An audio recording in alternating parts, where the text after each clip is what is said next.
Okay, my name is Josvani Rivera. I was an internship with Mote Labratory and Aquarium. My major is mechanical engineering. Now, first question you're probably thinking is, how does a mechanical engineering major get an internship with bioscience internship? Well, actually, I met Dr. Tracy Fanara, and she was doing a talk here at Poly. And I was in the middle of doing a project with with 3 other students here at Poly on an air-to-water generator and project management. So basically, this device that we actually made it, we actually built it and put it out in the garden and tested it. It wasn't, our professor didn't expect us to test it or even make it in general. It was supposed to be a concept, but I kind of took the initiative and said I kind of want to build this and test to see how it went. So essentially, we built an air-to-water generator, which basically takes air from outside and condenses it on the ground, uses the cooling method of the earth. And we told her about it. She was here, she was interested in sustainability. The whole topic of the class was sustainability. And she wanted to learn what Poly kids were doing. What were they doing with the projects? What was their ideas? And we just had to tell her about it. Only one other student came with me on the internship. That was Corey Sexton. I haven't his name out of it. Other 2, we talked about it. They said they were fine leading the project with us and pursuing an internship.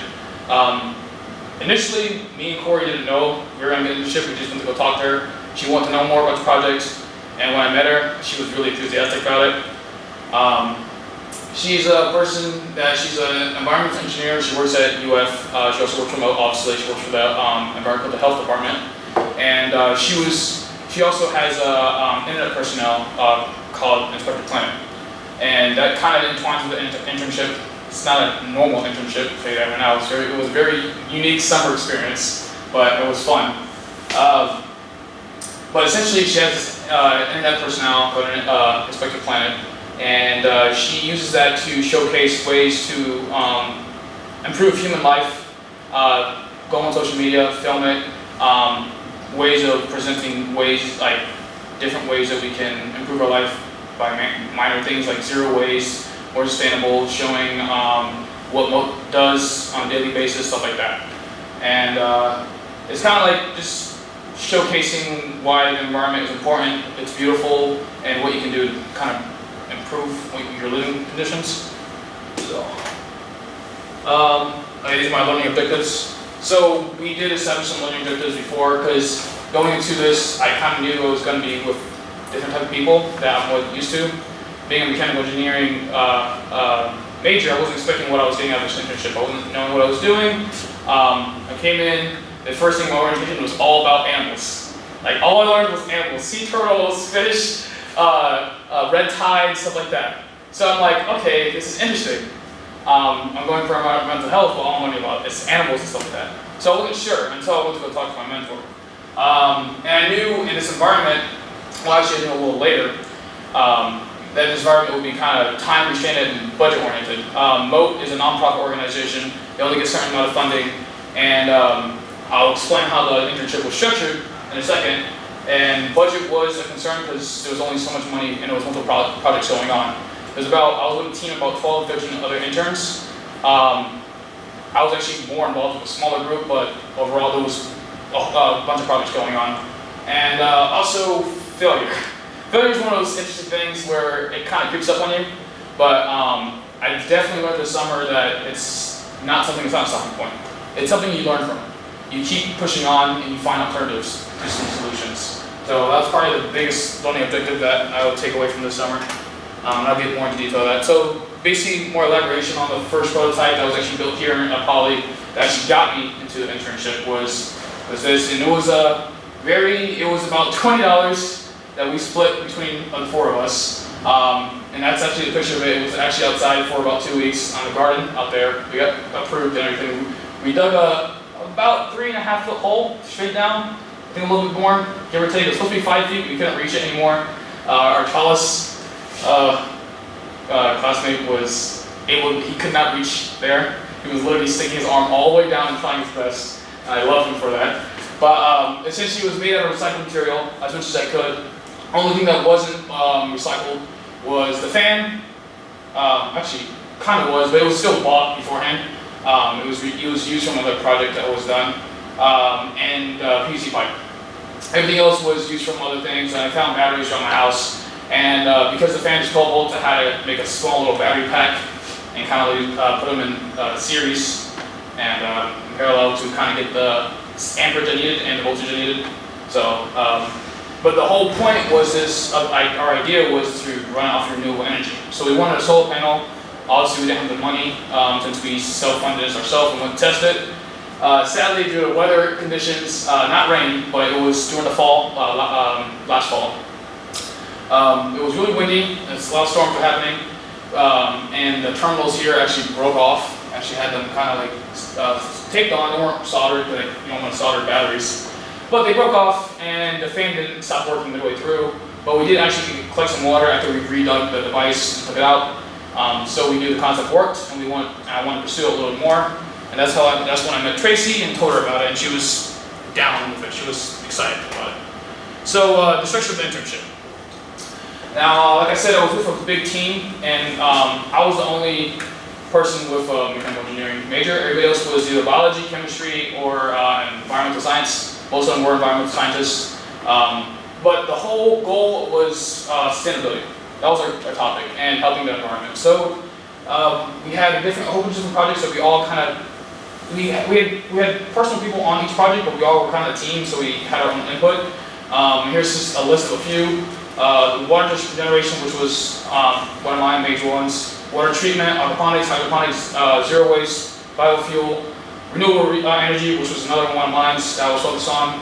We had red tide. Red tide is something that Mote takes pride in, and they do a lot of research on it. It does involve the sustainability of life, and it affects sea life and human life.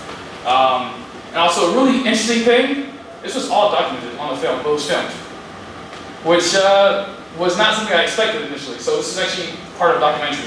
Like I said, she has a internet personnel, Expected Planet, and she wanted to film undergrads pursuing projects that they came up with and to showcase more sustainable living. And this was part of it. So that really came in effect with time restraints and schedule. I was still living in Lakeland, and this was in Sarasota. So I had to plan out my days throughout the week and make sure to come there on time. I had to be there at 8 o'clock in the morning, sometimes earlier than that, make sure everything was prepped, because filming is important if you want to showcase your work. And all this was documented and stuff like that. And so it was really interesting to have a camera on you all the time, and then you had to sit down and explain what you were doing. But it was a lot of fun. I got to meet a lot of people out of this, and I had a great time. It was very interesting though. I guess let me continue. So what I did, I guess one thing to point out, one reason I really pursued this project was the hurricane that hit Puerto Rico. My family got affected by it, so water was an issue. And I remember actually I flew some of my family over here to save some money, and they saw this device I was working on, the prototype, the first one that was planted here in Poly.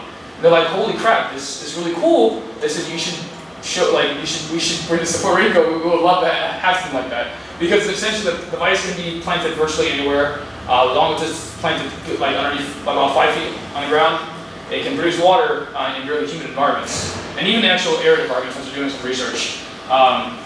The methods I used for my newest prototype was using the Peltier effect. It still used the natural cooling of the Earth's ground, but I used the Peltier effect using a thermal electric cooler, which made it more optimal during nighttime, because during nighttime the temperature drops, dew point drops, so I still need to be able to achieve that. And it used the thermoconductive materials. On my first prototype, didn't have the money to buy copper, didn't have the money to buy aluminum fins and stuff like that. So in this one I wanted to make sure at least I had something that was more thermoconductive and that could transfer heat better into the Earth's ground, because essentially I was making a refrigerator in a sense by cooling the air. So my initial redesign was inspired by, I did some research, and I even talked to Dr. Shed, who's an expert in thermodynamics and fluids. He gave me inspiration about cactuses, like desert cactus and desert beetles. And they use their spikes to collect water in the most arid environments. The shape and how frequently the spikes are pointed up was like how they collect water. And that was my initial idea, so I was going to have copper fins inside of a tube, as many as I could fit in there, point straight up, all the way down into a reservoir underground. Sadly, this wasn't achieved as I realized my resources were limited. Budget concerns happened. There wasn't a lot of access to tools. There was a workshop at Mote, and it was a workshop at the place where I was installing the device, which is at a different location, very humid area, about 30 minutes away from Mote. But I realized I wouldn't be able to have the budget for it, and I wouldn't be able to have the tools for it, because those tools were limited on how we were supposed to use them, since I needed permission from multiple departments in Mote, and sometimes we couldn't get the times right. So basically I had to do a redesign, created a methodology, and I did some research on Unity, condensation, stuff like that, and other devices, air to water devices. And I saw some concepts, and I didn't want to make something similar that somebody else made before, because there was an Australian inventor that made one that used copper tubing, and I wanted to try to use the method, and that's where the thermoelectric cooler came in mind, and how the electronics kind of worked, because this was also running completely off sustainable renewable energy. This device was running only on a solar panel, but I had to kind of rework because this device takes a lot of power. So I had to kind of rework with my battery power and my solar panel and make sure it was still efficient. And I'll elaborate that in a little bit. So these were, basically this is the design. I made this in CAD. Essentially this is the whole assembly. I don't know how hard it is to see over there, but this is the top. I made a fan intake with 2 fans. In the middle of that intake was a piece of plastic that kind of bent forward and would flow air down to the main pipe, the PVC pipe. And you can't see it in the diagram because I didn't add it. I had air filters. The air filters were kind of key because this water was going to be tested to see if it was drinkable, and also it was going to be used for plants. And we don't want contaminated water or any like pollutants like bugs or pollen to be filled in that bucket. So we needed thick air filters. Actually, still have some of the air filters in my car still. Thermoelectric cooler, one of the coolest devices I liked. Basically, it uses a method of heating one side and cooling the other. It has a 40mm fan on it with a heat sink and an aluminum plate on the end. The aluminum plate it gets extremely cold. It can freeze. It can get below freezing temperatures. And the heat sink gets really hot, blows all that hot air. Essentially, if there's more hot air, it can blow out, the colder the other side gets. Now we go to the aluminum fins. I actually took a radiator from a car, since I had budget restraints, and also we wanted to try to reuse as much as we could. We went to a junkyard one day just to see what we could salvage. I was looking for copper or any aluminum, and I found a radiator out of the car, and I ripped it out of the car. I cut it out with a saw, and I took it with me, cleaned it out, make sure there's no coolant in there, it wasn't polluted, make sure it was cleaned really well. And I cut circular aluminum fins and I put them into the tube. Not any glue or anything, but I made them tight enough where they fit in there. And then the central cooling was the copper tubing. For my design, it was supposed to be 2 copper tubings due to time restraints, and I had to construct it by hand. I had to bend the tubing by hand. It was kind of hard to use both pieces of tubing, so I just did one for the actual device that is being tested now. And but essentially, air will run through each tubing and cool off. This will all be on the ground. The only thing that will be sticking underground would be right here, about a foot of the pipe. So it'll be a little tiny pipe sticking out of the ground. Underneath will be 5 feet. So, and at the end, with a 5-gallon reservoir with a pump connected to it, so we can get the water out. Because there's no point of collecting water if we can't get it out. We have 2 methods of that. We have a siphon and we have a mechanical pump. The reason we have 2 mechanical pumps not really working as initially thought. So that kind of goes with the whole failure thing, trying to do workarounds. Mechanical pump was used for oil and it kind of got dried up using just sitting out there and out in heat, and it's getting us in trouble currently. But we have another method of getting water out. Alright, so relation to coursework, of course thermodynamics was a big part of it. I used that book, and that was my Bible for the internship. Researched it, kept looking over it, just reading and reading and reading. Some of the questions I use is learning about humidity, because that was essential for testing. I needed to know how much air was in the, how much water vapor was in the air at the time. Temperature was a big factor. Getting the volume of the copper tubing and the PVC tubing to kind of calculate how much water, like the optimal theoretical water I can collect. Granted, in real life, there's going to be some complications, depends on the airflow, stuff like that. But overall, I mean, the more air I get into that device, the more water I can achieve. And because of the very humid environment, I was able to kind of predict how much water to get. Like, usually it would be 80% humidity, sometimes in Sarasota, it would be 75. It was very hot. It was one day we had 100 degrees up there. So, and that was optimal temperatures to kind of mess around with some of the calculations and stuff like that. Circuits, I included that because it was actually a big part. Balancing energy, especially renewable energy, is not easy. Devices take a lot of energy over time and they drain batteries really fast. But I had a balanced budget and battery electrical power to make sure my device worked. So for the thermal cooler, because its amperage is 5 amps and it can drain a battery within a couple hours, I had to make sure that was on timer, and I had to make sure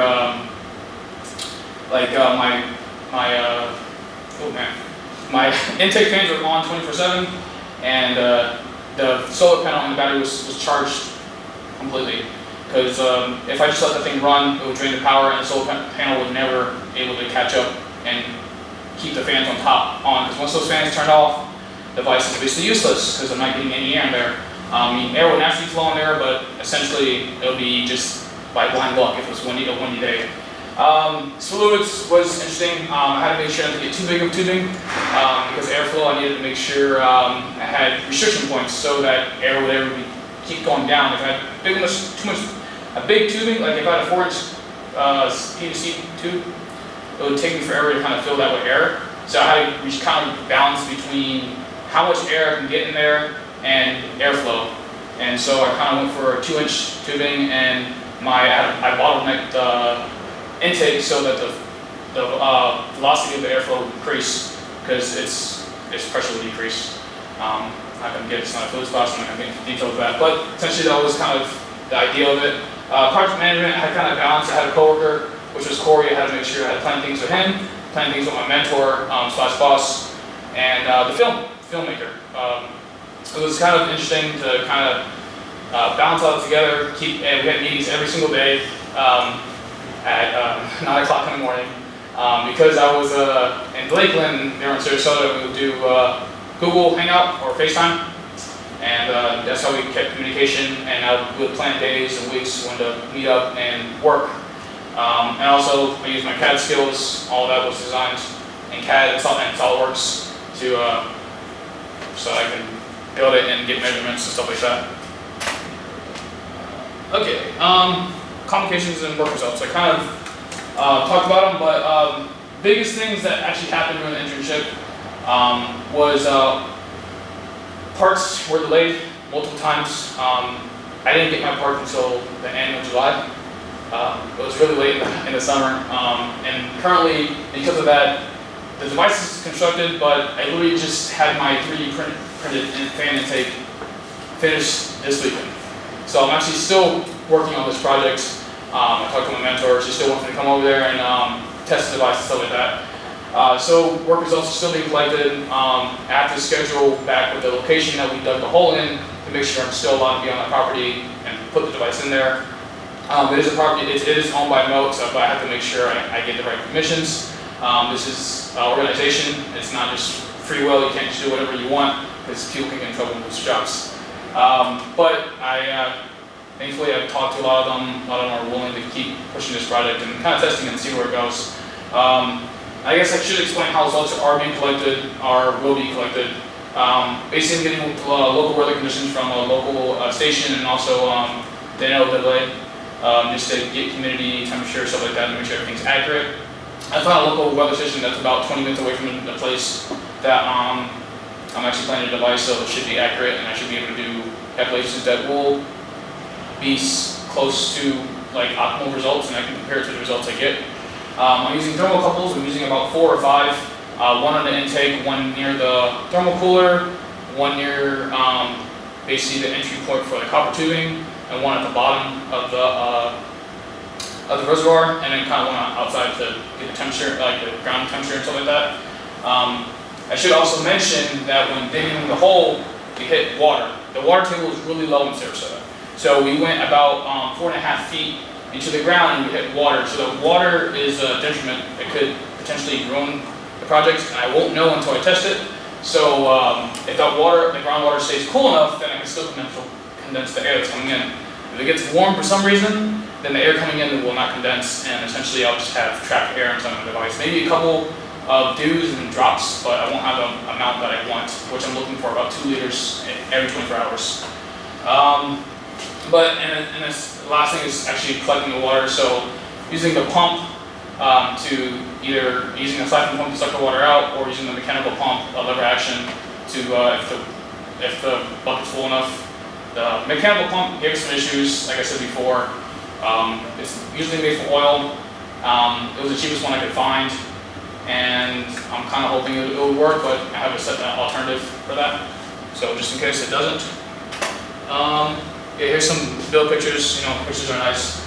I wish I had more. These are the ones I took, so like that whenever I could. So that's basically me kind of measuring out a hole for the thermal cooler, because it's a round, tubular shape. It's kind of hard to put a square cut out of it, so I had to make some minor adjustments there. That wasn't the final cut, that was just kind of me measuring it out.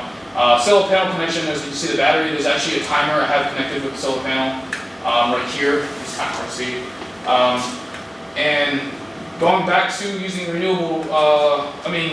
reusing materials, these pallets you see have measuring here and here. These we actually found at a dumpster site, because the place we're at, it's an aquaponics place, and they do, and also a hatchery.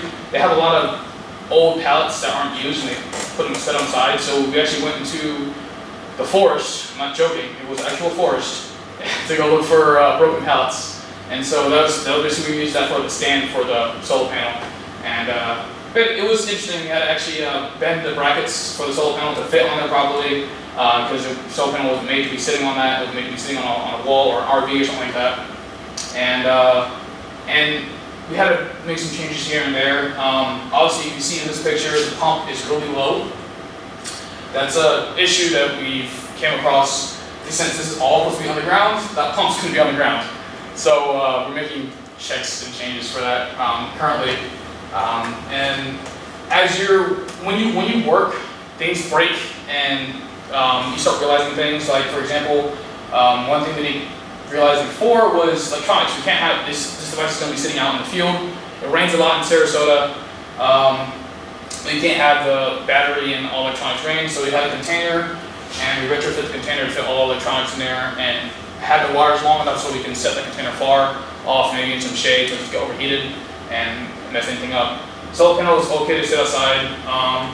Actually, the manufacturer actually told us to wet it and wipe it down before we can use it, so which we did, and we tested it, and it works awesome. It's great. I love it. So happy about it.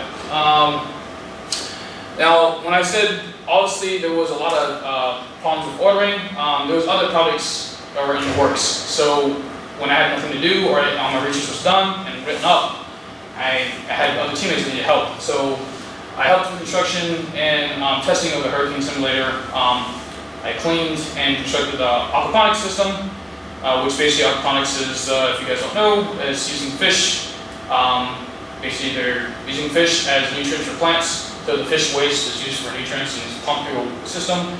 The water is then filtered, that nutrients is then used for plants and stuff like that. And it was basically a giant aquaponics system where we went fishing and we caught some catfish, and they put about 8 catfish inside a giant container. I made an interesting device for water treatment, which was using acid and styrofoam. And basically, the device I made, I wasn't testing the acid and styrofoam. Another engineer was doing that. The device I made was actually to keep it spinning for 24 hours. So I had basically, my mentor came with me and said, hey, I have these pieces of wood, I have some motors, I need you to help me. So what I did was, I just put 2 motors on each side, and it spun. It was supposed to spin for 24 hours. Sadly, because of regulations in Mote and and being scared. They don't want acid spinning in the laboratory for 24 hours. So that actually wasn't used, but we did test it and it worked, which we were happy about, but we ended up, because of issues with that, we didn't want to risk it because it wasn't very heavy acid and it would have ate through a lot of stuff. Zero waste. This was a really big contribution by everybody. Essentially, we were showcasing, since this was a documentary in a sense, we're showing ways how you can reduce waste by buying fresh foods, raw ingredients, stuff like that. Different methods, like we had a method of harvesting crickets, eating crickets, which is interesting. Composting bio-waste, so like if you get raw ingredients,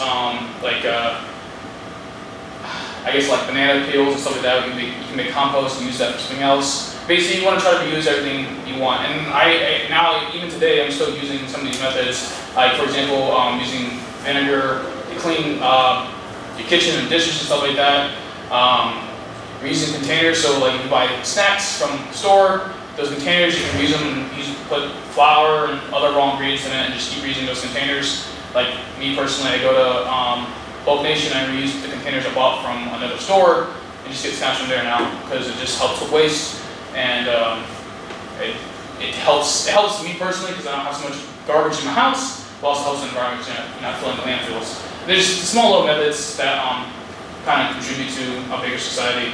Another thing I did as a side project was help design and construct the biogas digester, which is just, it produces methane, and use manure and water and basically have bacteria eat that manure and collect the methane, and that methane can be used for powering stoves and anything like that. And it's basically, any person can build it. It's very simple project. It's able to one day, we were able to do it in one day. It was 2 buckets, some tubing, and of course cow manure and stuff like that, so, which was fun to have. One interesting thing for the film, we did a 1-day build challenge. This was actually part of my 1-day build challenge. This is somewhat taken apart. That was a picture actually taken yesterday because I didn't have a picture of it, but I wanted to bring it in. This is essentially a hydro electric generator. I built it from pieces of microwave. The whole goal was to look for any resources, go to your garbage, anything like that, and make something that can produce energy. And for some reason, I don't know why, I had pieces of a microwave in my garage. And I was like, okay, well maybe I can do something with this. So doing some testing, and I knew some basics on electromagnets, and I knew this was a stator because I have some background on like generators and stuff like that from personal experience. Basically what I did was got a rod, broke this apart. This is from a fan, and I put some magnets to the stator, and when you spin it, essentially I can produce some electricity. This one is a little bit taken apart. I was trying to mess around with it and fix it. It does have magnets in it now. Currently, if I spin it now and connect it to a voltmeter, it only produce half a volt. But if I was able to get the other ball bearing and put some more magnets in it, I can probably produce upwards of 10 probably. I haven't had to test that and see. But it was an interesting project. It was only supposed to be done for one day, and just to see what we can come up with and stuff like that. So everybody was involved with that, all the interns. So we basically split in groups, and then we were sent off.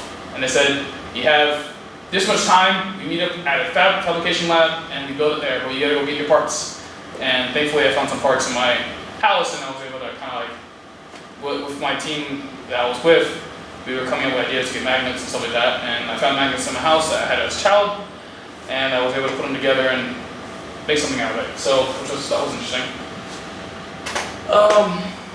Yeah, here's some more photos. That was the device I was talking about. That's the device with the acid. Basically, it was supposed to be in a glass. It's a glass container. It fits in there. The 2 motors on the side. This is before I actually constructed it. This is just kind of showcasing it.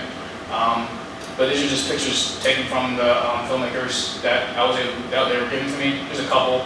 That's part of the Hurricane Simulator. At least the first iteration. That's me and Corey messing with one of the hydroponics systems. I was cutting it and trying to clean it and stuff like that because it was really dirty. The hydroponics was, not hydroponics, I apologize, aquaponics was completely reused materials from the Mote location that they actually have aquaponics systems there, but these are just pieces that weren't used anymore and tossed in the trash essentially.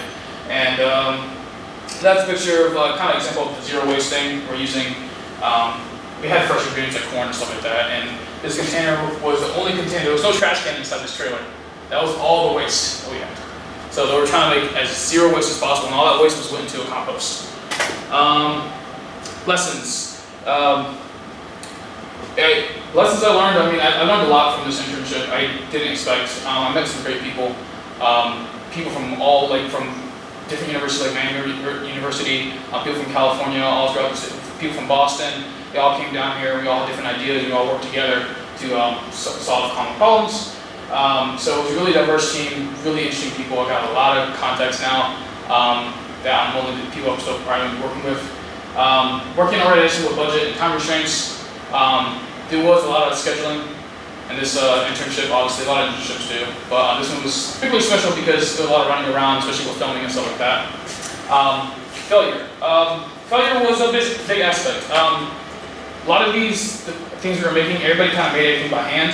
I had pieces that broke on me and my device. For example, the hurricane simulator that was built was extremely leaky, so they had to, like as a team, we had to come up with other ideas to how we can fix this and test it. Because every time they filled it up, it just leaked everywhere, and no matter how much sealant they put, the water just kept coming out. But basically, lessons I've learned: plan out ahead of time with coworkers, get in touch help. Keeping communication with them, making sure things are structured and stuff like that. Mishaps, they're going to happen, be prepared. Things don't always go as expected. If not, I don't think I have anything in my life has ever gone expected. So I have to always have solutions and alternatives. So if I do something and I go, this is not going to work, I have this plan B, and we go on there from there. And just like the hurricane simulator, the next step was actually using a fish tank instead of building one with acrylic and plywood, wood. But also things I've learned was ask questions. Don't be afraid. If you don't know something, ask somebody that might know something, or question things. Like, you know, don't sit by and like, okay, and just agree with it. Like, start putting your own idea out there and have our enemies here take leadership. So put your ideas and decisions out there. If nobody's stepping up to the plate, you step up to that plate. Don't hesitate, because you learn a lot from that position. Because I kind of took leadership with the generator, and so I learned a lot where everything came on me. So I was the one that was come to, things had to be done, and I was the one to make sure it was done properly, even if I was with another coworker of mine. But I took leadership, and I said I would take that role and make sure everything's done properly at this time, and it was, and it got me more confidence in what I was doing, and it gave me the ability to do talks about this device, but actually had to present this device to the president of Mote and explain it. And because I took leadership of it, I knew the ins and outs. I knew everything about this device. I knew, because I was the one that put the blood, sweat, and tears into this device. I built it by hand, put it together, stuff like that. So take leadership when appropriate. And yeah, this is some of the sources I use to help research, build the device, test the device, and get some results. I did some research on pulling water out of air and stuff like that, and also the thermodynamics book, what I said before, was really important to me. And this guy was the guy that made the design that I got inspired to do it, and I kind of used his initial design and did my own innovation on it, but his used copper tubing and was air intake and stuff like that. And special thanks to all the interns and my mentor and Dr. Shed for helping me I worked through some of the equations with me initially before I started the project, so I kind of knew where I was standing on with thermodynamics and fluids. And that was my internship in a very summed up way. A lot more to it, but I had to go fast with it, sorry. Any questions? Yes. I have 3 questions. Okay. Number 1, what's the difference between your technology and a dehumidifier? Number 2, what's the purity level of the water generated? And number 3, what is the amount of water generated per, let's say, 100 watts? 100. Okay. First question. Dehumidifier essentially is the same process. I'm using ground. Most dehumidifiers uses a lot of electricity. They're really bulky. I usually use crystals that kind of collect the moisture and then drip down. This one uses thermal conductive material and uses the natural cooling of the earth, and it uses a lot less power too, because essentially the main source is just a 120 millimeter fan, which takes about 12 volts and 1.5 amp, no 3 amps, but no, I'm sorry, not 1.5 amps, like 0.6 amps with two intake fans. And what was your second question? I'm sorry. The purity level of the water generated. Security level. Purity level. How pure was the water that came out? Well, the thing is that because of my delay on parts, I actually didn't get to test the device itself yet. I'm still actually going to try this week. I'm probably actually going to install it. I have to make a way to go to Sarasota and put it into the ground. But that's what I was saying, because the internship's kind of ended. I'm still talking to my mentor about it, and we just had our part 3D printed. The 3D printer actually malfunctioned a couple times because it was at a fabrication lab. It was a third-party source, and when it did malfunction, the other printer they wanted to use would have cost us more than the device itself, which it would have cost us like $400, which is a lot of money, and it was not in the budget for that. So I actually had the part finished, so I haven't been able to test the water itself coming out.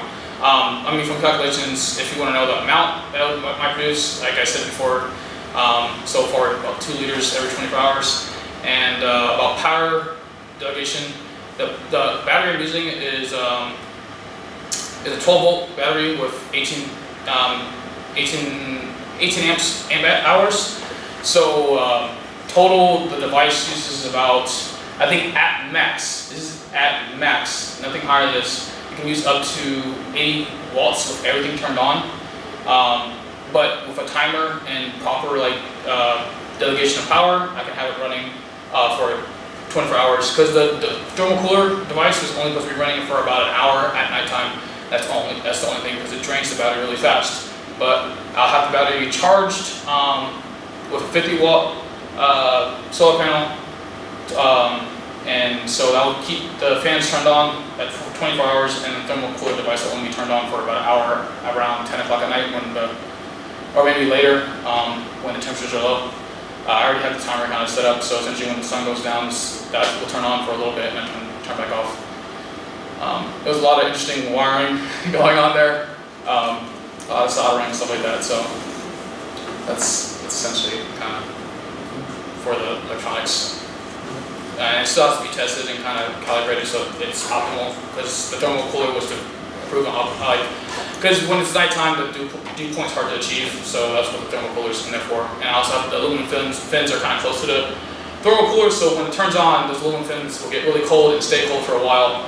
And also, I don't want the thermal cooler to stay on because it will freeze the pipe, and then I'll essentially have frozen pipes for probably over a day, and it'll limit the functionality of the device completely.